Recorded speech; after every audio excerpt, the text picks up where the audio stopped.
guys, welcome back to another video. If you're seeing me for the first time, hello, my name is Leah and welcome to Bookmas Day 1. I'm so excited to be doing this and I can't believe that I am doing this. I did a little bit of Bookmas on TikTok for 10 days last year, but now we're doing long form content on YouTube, which is so exciting. Bookmas will be from December 14th to December 25th. 12 days of Bookmas, and mostly they're going to be sit down videos because it would be a lot to do a lot of vlogs and have them all edited in time. But here we are, and welcome to day 1, where we're talking about all the books I read during fall, because during this whole season I have yet to do a wrap-up since September. I think the last wrap-up I did was August.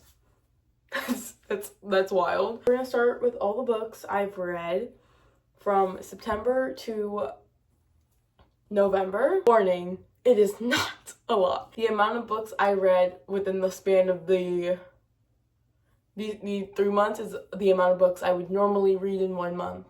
But life has been a little hectic and a little insane right now. So yeah, let's start. Okay. In September, quite frankly, the first day of September, I read Betting on You by Lynn Painter, which I actually really enjoyed. This is the second book I read from Lynn Painter. The first was Better Than the Movies. And those of you who know, I really did like Better Than the Movies.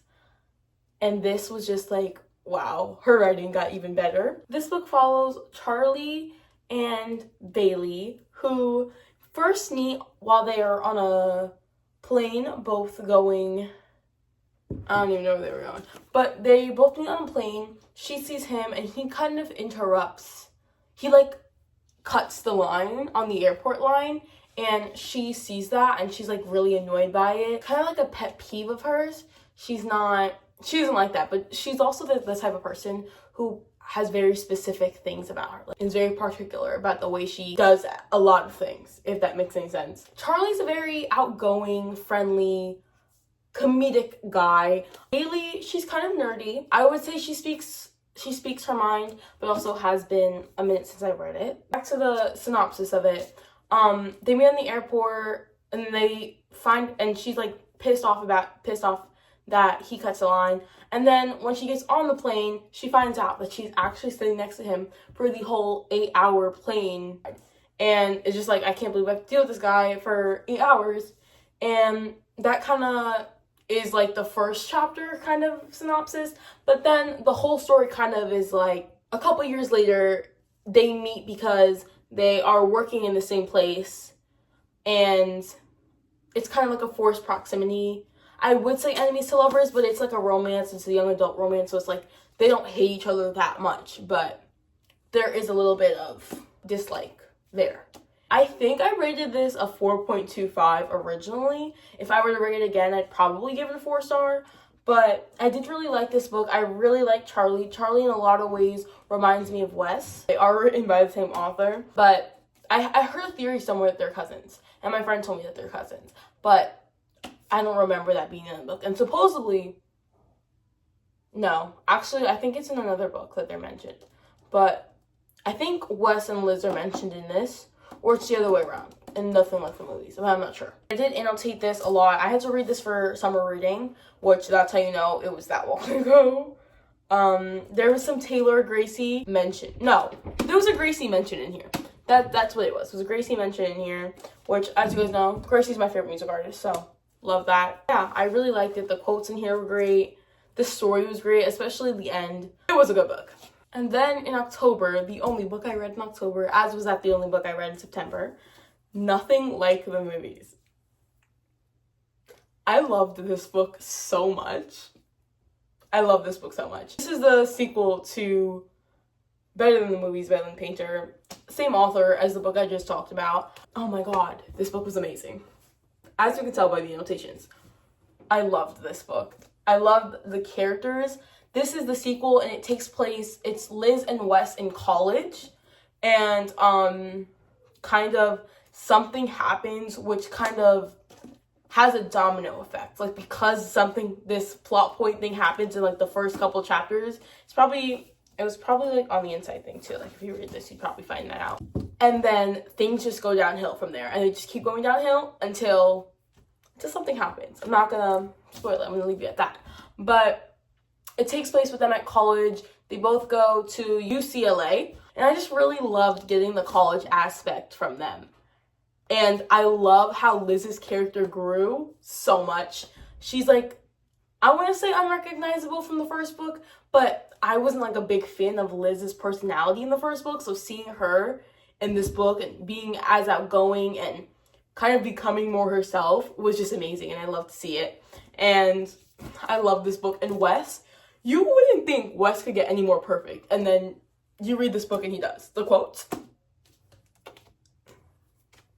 He did his job, and he proved to be book boyfriend material. I rated this book a 4.75. I kind of feel like I even cried reading it. Okay, next we get into the books I read in November. I feel like all of these books were like good reads. I didn't dislike reading any of them. It's just that I feel like it's been a while since I've read a 5-star. Like, I don't remember the last time I read a 5-star. And I'm really craving a book that gives 5-star material. So if you guys have any recommendations, please, I'm begging you to drop them in the comments, and maybe I'll read them over holiday break, because I just need something before the end of the year that is just like perfection and just makes me feel like how I did reading Redeeming 6. So yeah.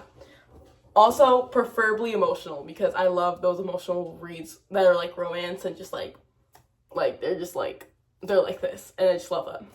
I've also been on my YA kick. I don't know if you guys noticed the trend, but I've been in my YA kick, young adult kick, where all I've been reading is young adult books. These are actually all young adult books, I think. Usually I really don't like the YA genre because it feels too immature for me. But I guess in any genre, I'm starting to realize this the more books I read. In any genre, there's no genre that is just not your thing. You just have to find the right books in that genre. At least that's what I'm starting to realize, because I used to be like, I don't really like YA. And like, look at all these YA books that are above a 3-star. So it's just like, I love these books, all of them. And I can't wait to dive into more YA books and read more YA books in the new year.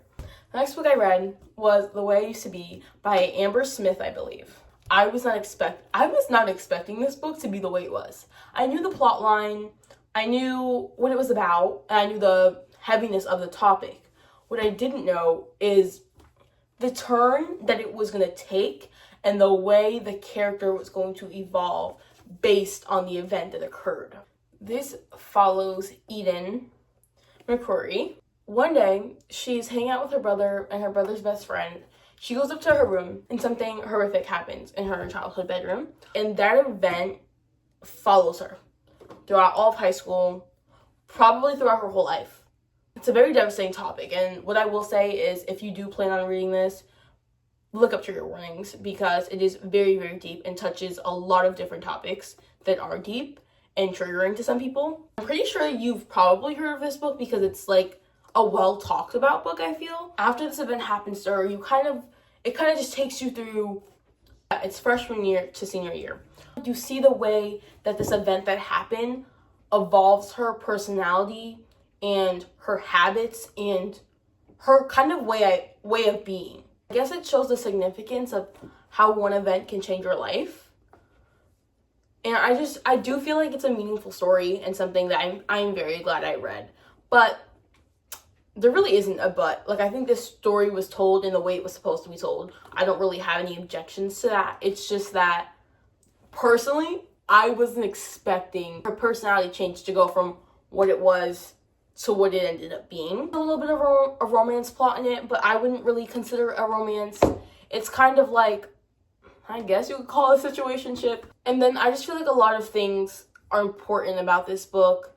And then there was also this thing that I've seen a lot about on the internet, talking about her and her friend's relationship and how something happened and people blaming the friend. And I don't really agree with that necessarily. Like, I feel like the friend was not in the wrong because she didn't know what was going on. The point being, she did not know what was going on with Eden because Eden had not opened up about her situation. So it's not like Mara, I believe her friend, her name is, could have known. Hopefully that makes sense. I rated this a 4-star. It was originally a 3, but the last 40 pages were amazing. Like, it really wrapped up the story, and it really, like, I don't know, I think it was the conversations that were had and the realizations that the main character was having. All of it could just contribute to why I really liked it. Every now and then I still I think about this book. Even though, like, it feels like I read this so long ago when I really read it a couple weeks ago. I do recommend, but be prepared for heavy and possibly harsh topics to be heard or read. The next book I read was a book that I really wanted to read for a while, and I bought it not too long ago. Looking for Alaska by John Green. John Green's a pretty popular author, also known for this and The Fault in Our Stars, I believe. I actually did a little of physically reading this and then also listening to it, which I love a little audiobook. It definitely helps when you're, like, busy and you really want to read and you just, like, need another form of reading. Which, kind of off topic, but, like, currently I'm reading pretty much nothing right now. But every so often I'll pick up Addicted for Now because it's, like, what I want to read right now. But I'm, like, so busy that I don't really have the time to really sit there and read the book. So I want to listen to it. But for some reason, it's not on Spotify. And I don't know why, because it's, like, one of the most popular book series that I know of. So I'm just very confused as to why it's not on Spotify.